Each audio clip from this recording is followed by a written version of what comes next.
Einen wunderschönen guten Morgen aus Bischa. Ich habe die super Idee, dass ich mit Tobi frühstücken gehe und mal schaue, wie sich das anfühlt, bei der Dakar mit dem Motorradfahren aufzustehen. Es ist jetzt 4:30. Ja, ist noch ziemlich ruhig hier im Biwak und wir schauen jetzt mal, wer schon wach ist.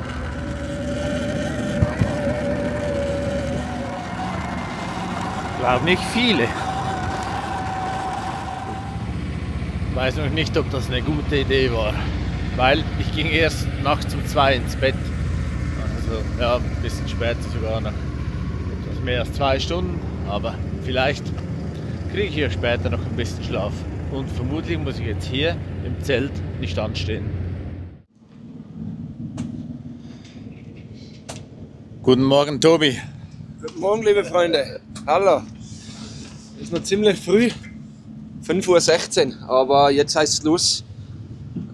Ready werden für die erste Stage. Also wir sind jetzt seit 4:20 Uhr ungefähr wach. Um 5:56 Uhr ist meine Startzeit, deswegen jetzt anziehen. Ready machen, lange Unterhose drunter. Es ist sehr, sehr kalt. Es hat jetzt ungefähr 5, 6 Grad in der Früh. Also ist nicht gerade wirklich warm. Ich habe drunter auch die Heizweste an. Und genau, da will ich jetzt eigentlich gar nicht raus, muss ich sagen. Aber ich will nur viel lieber Motorrad fahren, deswegen schlüpfe ich gerne raus.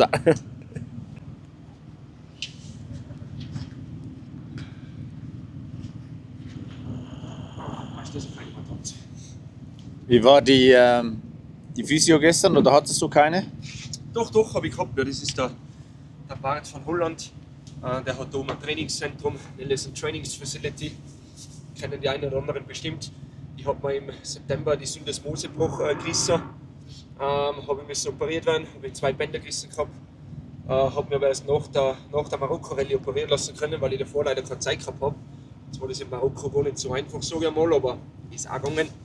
Und jetzt läuft es aber super und wie gesagt, Physio gestern war sehr fein, sehr angenehm. Ich fühle mich auf jeden Fall noch mehr relaxed davor und auf den freue ich mich nachher, heutigen Tag auf jeden Fall auch wieder. Was weißt du über die heutige Strecke? Ja, es sind über 400 Kilometer. Es ist eine Transferzone dabei, das bedeutet, es sind 8 Kilometer, wo nicht gezeitet sind da drinnen. Die ersten 150 Kilometer sollen ziemlich schwierige Navigation sein. Ich habe ca. 23 oder 22 Leute vor mir. Das heißt, ich habe ein bisschen einen Anhaltspunkt. Wobei das es halt so ist, in den steinigen Passagen und so bringt dir das eigentlich gar nichts, wenn jemand vor dir ist, weil es halt einfach nicht siehst. Man kann es vom Hard Enduro fahren. Boah, was sind es noch? Es sind 2, 3 Gefahrenpunkte drinnen, wo wir einmal müssen unter eine Brücke durch, wo es vor einer Zeit ziemlich viel geregnet hat. Sprich, da sind ziemlich tiefe Washouts. Aber ansonsten einfach auf mich zukommen lassen.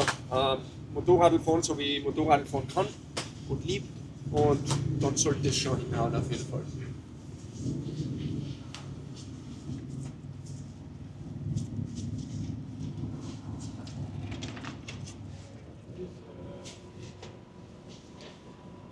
Wie kommt der Overall nachher wieder zurück? Wir kriegen vom Veranstalter Sackerl. Das ist. Gute Frage, wo das ist. Achso, ich hab schon hinten rein in die Jacke. Das ist also ein Sackerl und da können wir dann die ganzen Sachen, die wir nicht brauchen, zum Beispiel das oder die Winterhandschuhe oder das dicke Halstuch, das können wir alles da rein tun, was wir nicht brauchen. Und dann geht das wieder zurück zum Fahrerlager und das können wir uns da einfach drüben abholen bei der Admin. Genau. Praktisch. Ja, sehr, sehr praktisch. So, die Stiefel.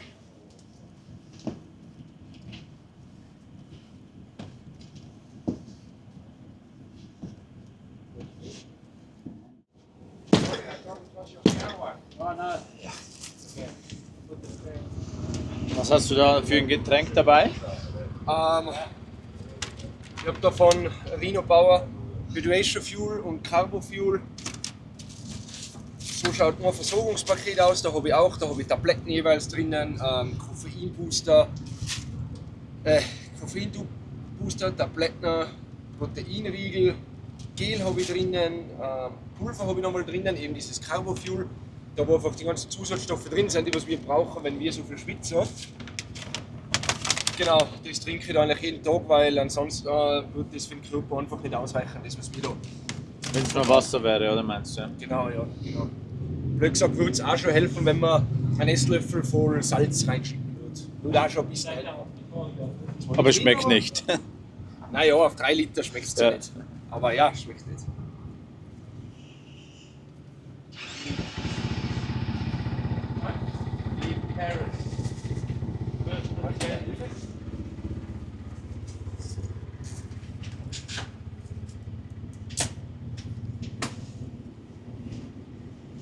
Da gleich diese Heizweste gekriegt. Da ist hier die Powerbank drinnen, die kann ich ganz einfach aufladen. Und die letzten Tage war es schon sehr angenehm, wo es jetzt auch schon so kalt war. Aber natürlich jetzt mit der Konstellation habe ich es noch nie angehabt. Passt überraschend gut, also kann ich wirklich nur empfehlen.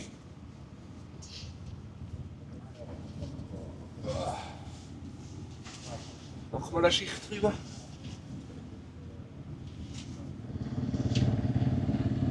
Natürlich werden sich die einen oder anderen fragen, es ist ja dunkel draußen.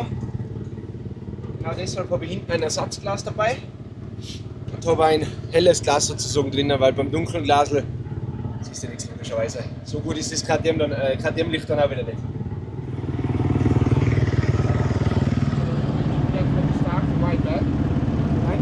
Yeah? Okay, then it's good. If you put it in and don't took it out and it's in it, then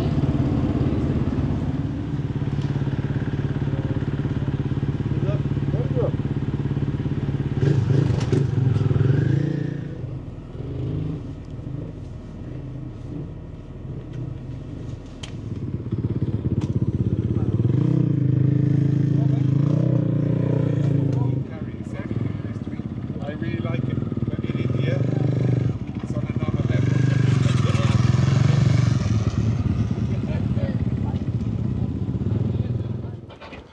Es ist jetzt 10 Uhr.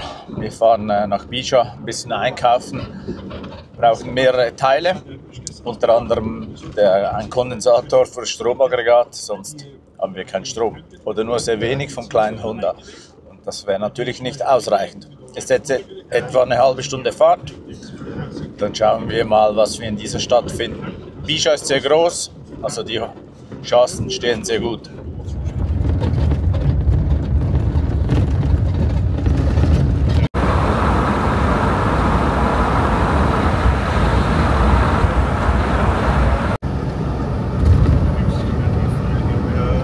Ja, guck, da ist der Pickleball.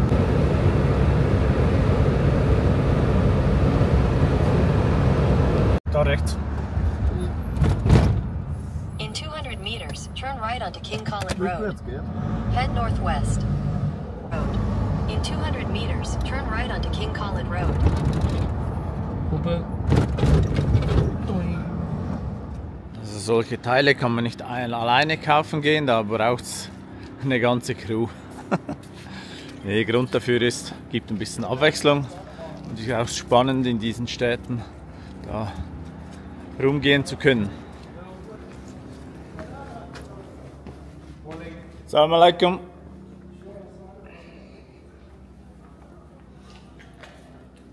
Zeig mal das Stück, was wir brauchen. Ist der wegen Überlast kaputt gegangen, oder? Das kann man jetzt so noch nicht sagen. Aber wahrscheinlich ist es schon länger drin und alt. Und durchs Alter wahrscheinlich Do you have kaputt gegangen. transistors? Das ist wieder mal typisch arabische Gastfreundschaft oder Hilfsbereitschaft. Hier haben sie keins von diesen Transistoren, aber er weiß, wo man die kriegt. Jetzt ist er ins Auto gestiegen und geht die uns kaufen. Ich habe einen Freund in Jordanien, der Tamer, das hilft auch immer. Das heißt, wenn wir was brauchen, rufe ich ihn an, ich erkläre ihm, was wir brauchen, drücke das Handy hier jemandem in die Hand und dann wird das übersetzt. Das ist wirklich ein super Service, den ich hier immer kriege, direkt aus Jordanien. Gleich nebenan hat es einen Campingladen, hat also alles.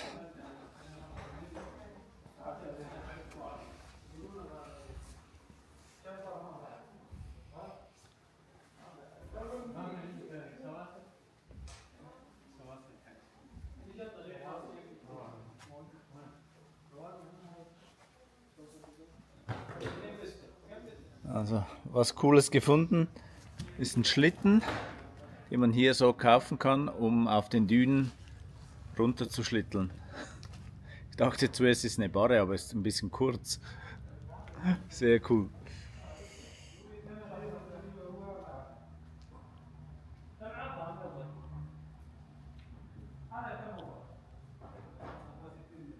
I need nochmal 2. 3 in total. Three in total. Perfekt.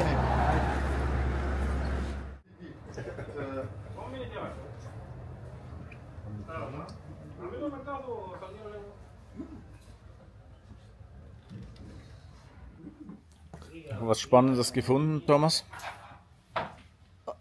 Für die Beulen oder zum Ausbeulen. Oder für die. Vor allem in grün. Ja, genau. Oh Mann. So bei einer Tankstelle gibt es alles: Sanitärshop, Werkstatt, Essen und auch Wäscherei. Und der Thomas versucht jetzt mal hier abzuklären, wie lange das dauert.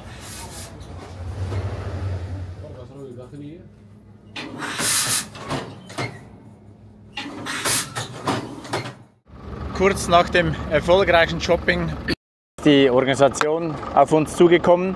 Der Adi und der Ernst sind stehen geblieben, die haben technische Probleme. Das heißt, wir dürfen mit dem Assistance-Auto reinfahren, das ist der schwarze Terrano. Ist etwa 2 Stunden von hier, wir haben die Koordinaten und jetzt packen wir ein kleines bisschen Material, ein kleines bisschen Werkzeug, was zu essen, was zu trinken. Das sollten sie aber haben und begeben uns da zu ihrem Standort. Das ist der Terrano, der als Servicefahrzeug gemeldet wurde. Das seht ihr an den gelben Startnummern. Also wenn die gelb umrahmt sind, dann ist es ein Serviceauto. Ein blaues ist ein Mediaauto. Und da gibt es noch grüne, wo ich aber nicht weiß, für was die sind. Es ist absolut praktisch, so ein Auto dabei zu haben, weil sonst müsste man mit Lokalen hier organisieren, dass man das Auto wieder zurückbekommt oder ein anderer Teilnehmer schleppt ab. Das wäre auch eine Variante.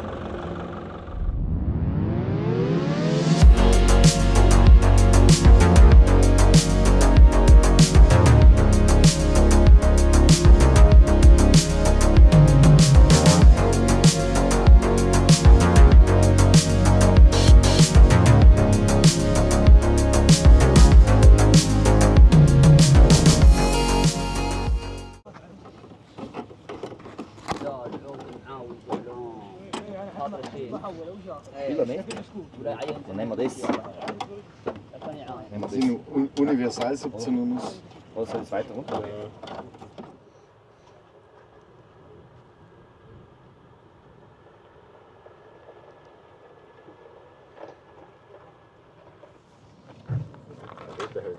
Wie viel Liter ging da rein?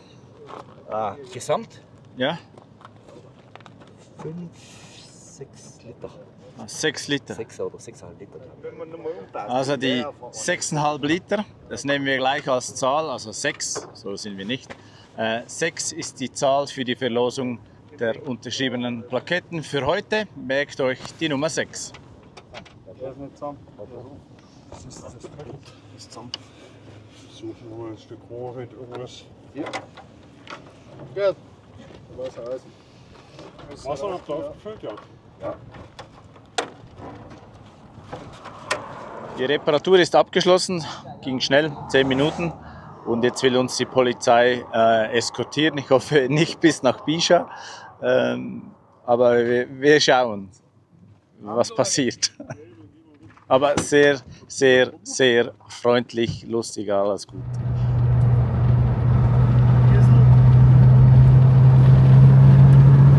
Mit uns Rat, die wollten uns hinweisen auf den Wiesel. Hallo Tobi, wie lief's dir heute? Ja, da geht's. Ja, ich bin ganz ehrlich, ich bin in der Früh da weggefahren und wo ich beim Start angekommen bin, weil wir haben ja eine Verbindungsetappe, mein Trinkschlauch, das Mundstück, hat ein bisschen genasselt, sagt man. Ich war komplett nass, es war so kalt in der Früh. aber nein, ja, im Großen und Ganzen hat es gut gepasst. Ich habe mich leider ab und zu verfranst, aber das hat halt jeder. Also in der Navigation war halt echt schwer. Und mein Problem ist, ich muss einfach viel mehr auf mich selber losen, das muss ich unbedingt noch tun für die Zukunft. Ich bin bei Kilometer 130 bin ich eingeholt worden und er hat mich dann überholt und hat dann umgedreht und gesagt, genau, da sind wir falsch, da geht es nicht weiter. Und ich war eigentlich sehr selbstbewusst, dass es da schon weitergeht. Und ja, ich glaube, da habe ich 18 Minuten liegen lassen oder so. Im Endeffekt waren wir dann 10 Fahrer auf einmal und ich dachte, wow, was geht denn jetzt ab? Und habe dann aber zwei sind dann vor mir weitergefahren und habe dann die zwei wieder überholen können und habe von da an wirklich gut gepusht. Habe dann wieder ein paar Fehler gehabt, aber hat jeder gehabt. Also von dem her, ich bin sicher wieder da im Fahrerlager. Es waren sehr, sehr viele Turnen und Pusher. Ich habe überall habe ich die Turnen innen gehabt, so richtig lange. Also echt ungut. Aber nein, ich fühle mich super. Wir haben am Bering-Tag ein Motorrad gehabt. Die ersten 400 Kilometer sind fertig. Morgen geht es weiter zu der Chrono Stage. Einige von euch haben gefragt, was der Unterschied zwischen Rallye GP und Rallye 2 ist. Eigentlich ist es ganz simpel erklärt. Rallye GP sind alle Werksfahrer sozusagen. Sprich, wenn du von KTM unter Vertrag bist, du wirst bezahlt von Kobe, von Stelco, von Honda, ganz egal was, dann bist du automatisch in der Rallye GP. Die haben ein bisschen andere Regulierungen. Wenn sie einen Motor tauschen müssen, kriegen sie 15 Minuten Zeitstrafe. Wenn sie einen Tag nicht finishen, dürfen sie nicht weiterfahren. So Kleinigkeiten. Und bei der Rallye 2 ist blöd gesagt, jeder, der was, ja, oder die meisten, sage ich mal, was dafür zahlen, so wie ich, legen da ziemlich viel Geld hin. Aber wenn siehst, wie das Motorrad jetzt schon wieder hergerichtet wird und ich kann mich einfach voll auf morgen schon wieder fokussieren, es ist es einfach wert, und wenn du ganz vorne mitfahren willst, dann brauchst du es einfach. Und die, was mir letztes Jahr noch verrecht haben, sage ich mal, die was schneller waren wie ich, habe ich heute schon ziemlich gut stehen lassen und bin gesamt, glaube ich, 13. geworden, also echt gut, und in der Rallye 2 habe ich heute gewonnen. Gratulation. Für jetzt die Rallye 2 gesamt an, zwar nur mit 29 Sekunden und es sind noch sehr, sehr viele Kilometer, deswegen ist es nicht einmal der Rede wert eigentlich, muss man sagen.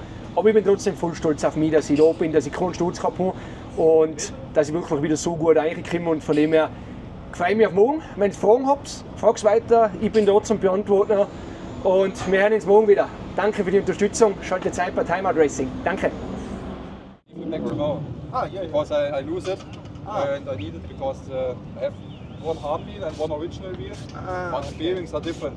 Okay, yeah. If I can No have problem. it would be really nice. I think it's the same on, is the front? Yes, yeah, same, okay. same, it's the same. thank you. I will look. Try and Yep. see, because the But rear this is- for sure this is is from different. Yes, it goes inside. I check. Try, Yeah, thank you. because yeah, I have only those, so Yes. so it has to be from the other wheel, because then bolts. Ich habe zwei Yeah, verschiedene I have Felgen only those. und die eine Felge ist von Hahn Wheels und die andere Felge ist von Excel. Und ich habe eine Buchse verloren. Ein Kollege hat zum Glück Ersatz dabei. Ihr dürft einander untereinander Genau. helfen, oder? Also keine fremde Hilfe, aber die Fahrer dürfen sich untereinander helfen. In exchange, he will ride for me one stage. So I rest. Never. Es geht alles Schlag auf Schlag, vorher bei Tobi, jetzt bei Mike. Er ist auch erfolgreich durch die Etappe gefahren, arbeitet an seinem Bike. Hallo Mike, wie lief's heute? Servus. Ja, es lief eigentlich im Großen und Ganzen lief's gut. Ich habe am Anfang leider einen Baum geküsst, konnte gerade noch so ausweichen, bin aber mit dem Ast, also am Ast hängen geblieben und musste mich dann erstmal wieder sammeln und habe dann leider zwei Fahrer müssen durchlassen und die waren einiges langsamer wie ich und ich konnte aber nicht überholen. Das heißt, ich bin im Staub hängen geblieben und ja, habe mich dann ein bisschen aufgeregt, viel Zeit verloren, auch beim Navigieren ein bisschen. Aber am Ende hin dann konnte überholen, konnte noch ein gutes Speed gehen und im Großen und Ganzen hat es Spaß gemacht. Was war die größte Herausforderung auf der Strecke für dich heute? Auf jeden Fall der Staub. Also ich glaube, ich habe noch nie eine Etappe gefahren oder Rennen, wo es so viel Staub war wie heute. Also es war Wahnsinn. Also so Art Fest nennt man das, der ganze Tag. Was ist am Bike zu tun heute? Ich habe jetzt gerade vorne und hinten Reifen gewechselt, weil wir gehen morgen auf die Chrono Stage. Das heißt, wir sind 1000 Kilometer unterwegs, 2 Tage. Das heißt, neue Reifen, neue Mousse, Ölwechsel, Luftfilter und das war's eigentlich. Und was heißt das zeitlich? Was ist das für ein Aufwand? Ich bin jetzt, glaube ich, insgesamt 1,5 bis 2 Stunden dran. Okay. Jetzt gleich noch tanke und also insgesamt 2,5 Stunden. Ja. Gut, dann morgen sehen wir uns in dem Fall nicht, ja? Genau. Und dann überwogen wieder im Camp. Ich wünsche dir viel Erfolg und jetzt lasse ich dich weiterarbeiten. Dankeschön.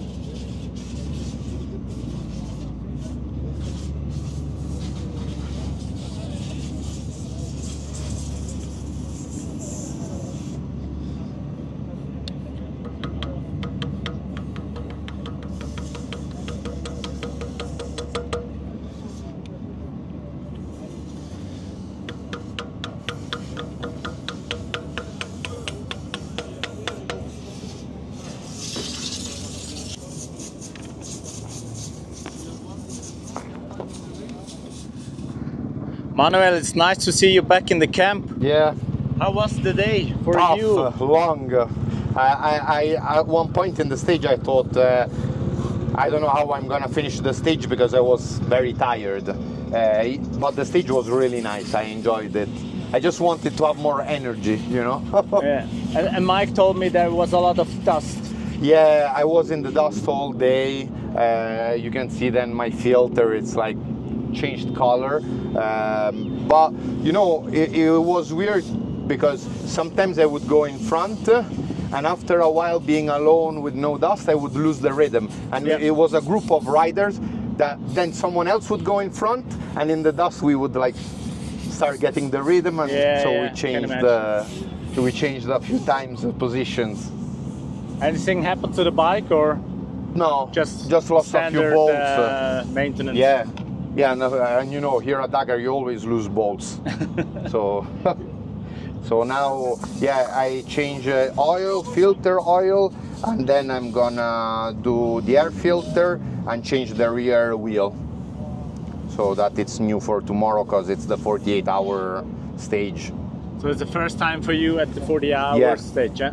But I'm looking forward to it. The only thing, I'm thinking of bringing a backpack.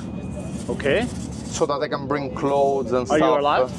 I think, yeah. Because okay. When you take the camel back, it's just a bigger camel back. Yeah. You mean on your back, on yourself? Yeah. Okay. Yeah. It will be a bit uncomfortable to ride, but I think that it will make me enjoy much more the night because I'm worried about the cold. Yeah. You know? Last night it was very cold. Yeah. So it was about 5 degrees in the morning. And racing in the originals, the thing that's most important after the priority, which is the bike maintenance, is resting and having a good sleep. If you have a terrible sleep, then you have a shit day on the stage. So I wish you good luck for tomorrow and the day after tomorrow. And I hope to see you safely and happy back in the camp. That's the plan, to enjoy and have fun. Thank you very much, Manuel.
Racing filtert sich langsam. So, die Hälfte der Fahrzeuge sind hier.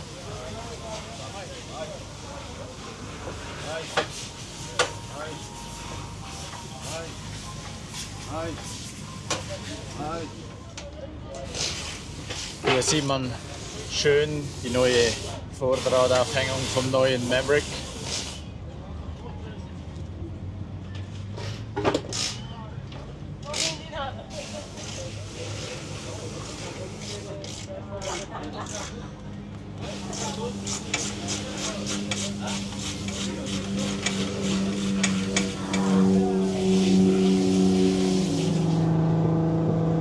Es wird deutlich mehr gearbeitet als gestern. Also die Strecke heute hat spürbar mehr abverlangt.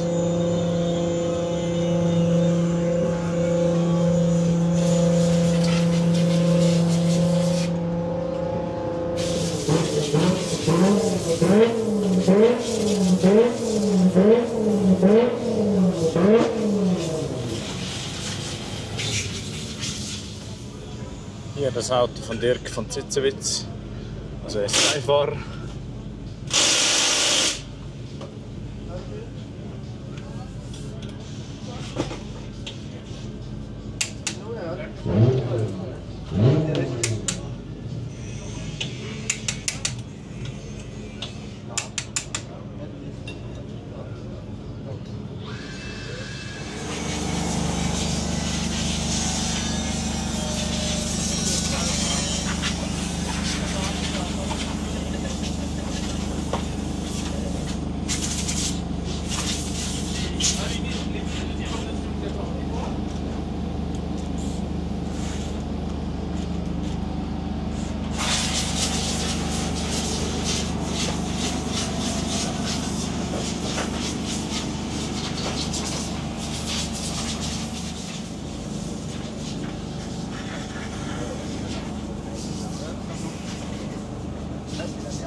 Wie es aussieht, hat Markus offizielle Kameras im Auto. Das heißt, für die offizielle Berichterstattung vergibt die ASO in verschiedene Fahrzeuge, Autos, Quads gibt es ja nicht mehr, Motorräder, Side-by-Side Kameras und dann werden die wieder eingesammelt und wieder frisch verteilt. Hallo Markus, 6:10. Ihr seid ein bisschen später angekommen. Ich glaube, es war ein harter Tag für euch. Ja, extrem. Also ich kann mich selten an so harte Tage wie heute erinnern. Es war wirklich vom ersten bis zum letzten Kilometer war es Bambi und ausgefahren und staubig. Also heute war richtig extrem fürs Auto und für uns. Wir sind beide, Stefan wie auch ich, richtig ausgelaugt. Das schon nach Tag 1. Heute Nacht noch mal gut schlafen, damit wir für morgen wieder fit sind. Kannst du was über die Strecke erzählen? War die schnell? War die extrem tiefsandig? Also sie war als sehr schnell beschrieben und ich kann mir vorstellen, für die ersten Autos war es das auch. Aber als wir kamen, war die halt schon richtig extrem ausgefahren. Die Steine standen raus, riesige Spurrillen. Und unser Problem ist auch ein bisschen, unser Auto ist schmaler als die T1 Plus Fahrzeuge, die neuen. Das heißt, in den Spuren können wir gar nicht so richtig fahren. Wir fahren mal rechts in der Spur, mal links in der Spur, versuchen rauszukommen, wieder reinzukommen.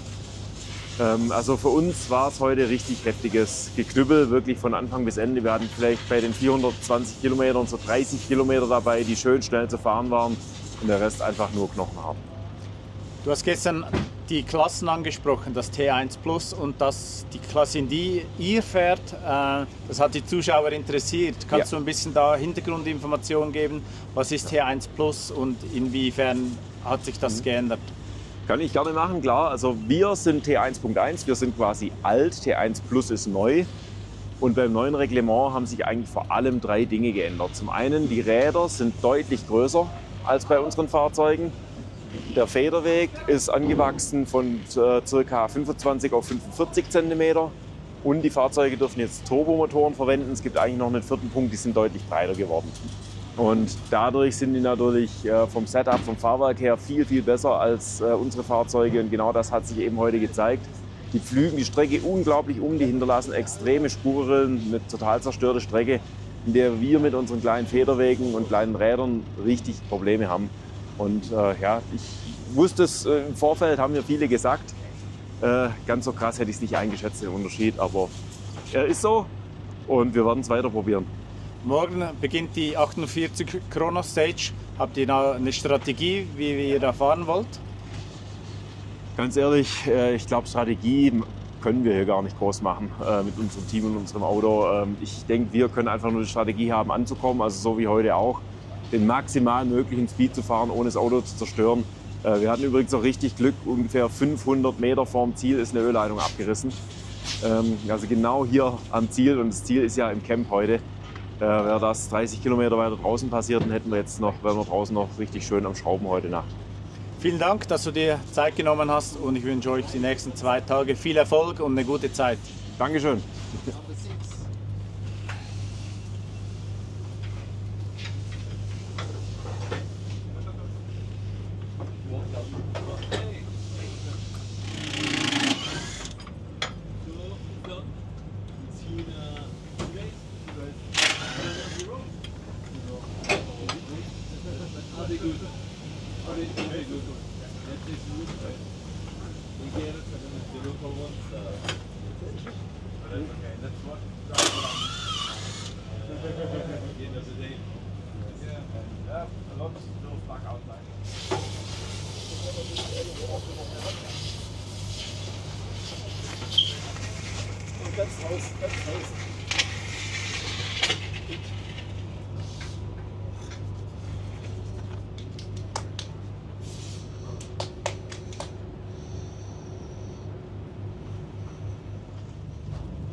Andreas?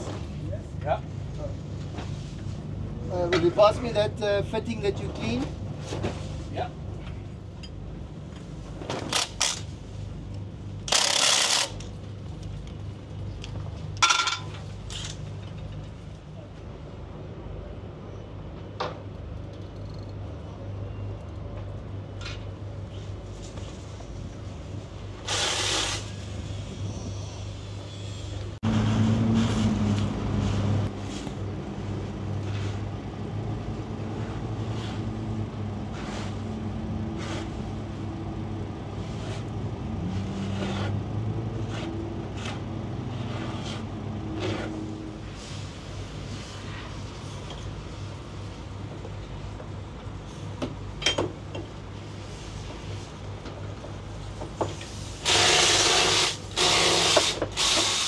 Einige Zuschauer haben ja gefragt, was es für Klassen in der Classic gibt, und ich kann das nicht so gut erklären wie Jörg. Daher habe ich den Jörg gefragt, ob er uns das erklären kann. Jörg, es gibt mindestens H1 bis H4. Was kannst du unseren Zuschauern dazu sagen? Genau, also es gibt einmal die H1 bis H4, das sind die Geschwindigkeitsklassen.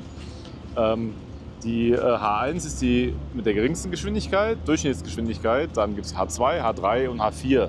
Wobei in der H4 fahren nur 4 Autos, alles die gleichen, das sind die Audis.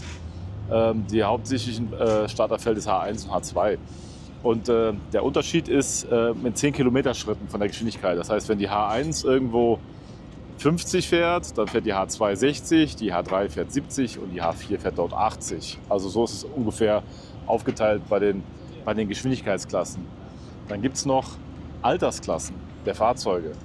A, B und C. Die Klasse A sind alle Fahrzeuge, die vor 1986 gebaut worden sind. Die Klasse B sind die Autos, die von 1986 bis einschließlich 1992 gebaut worden sind.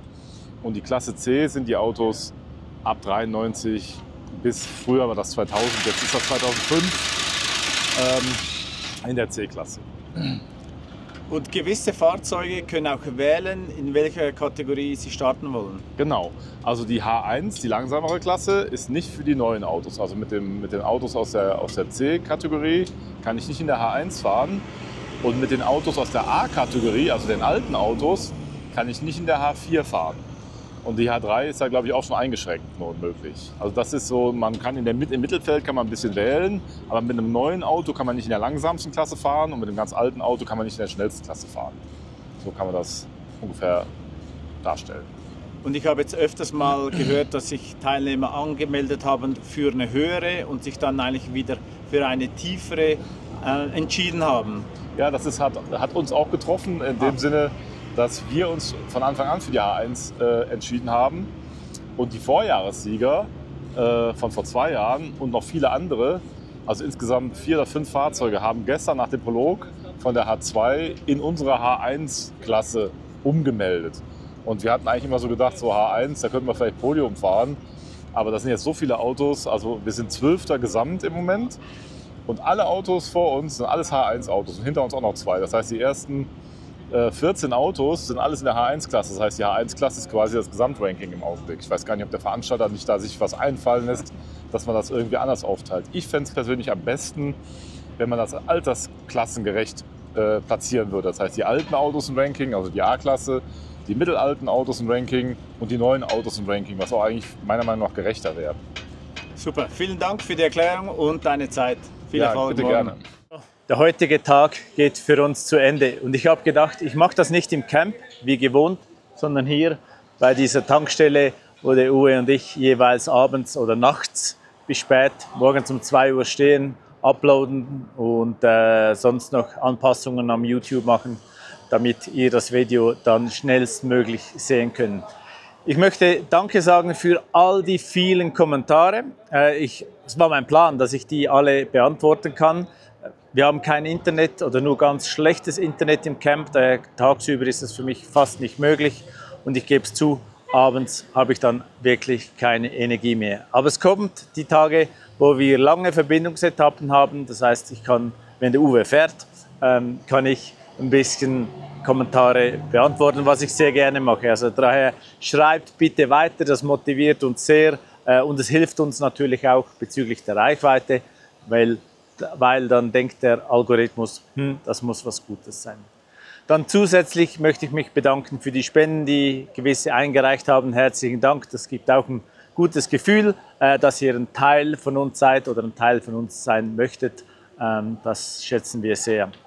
Und dann, last but not least, vielen Dank für die vielen Bestellungen der T-Shirts, jetzt haben wir sogar Badeschlappen und so weiter in unserem Shop. Das hilft uns ebenfalls. Das ist wichtig auch für die Reichweite. Das Video heute habe ich am Morgen noch gedacht, es wird kürzer, weil gestern war es etwas über 30 Minuten und jetzt ist es noch länger geworden. Ich habe sehr viel rausgeschmissen. Es ist trotzdem länger geworden. Ich hoffe, es ist nicht langweilig und ich hoffe, ihr seid morgen auch wieder dabei bei Time Out Racing. Ich wünsche euch eine gute Nacht und wir sehen uns morgen. Viele Grüße aus Bischa.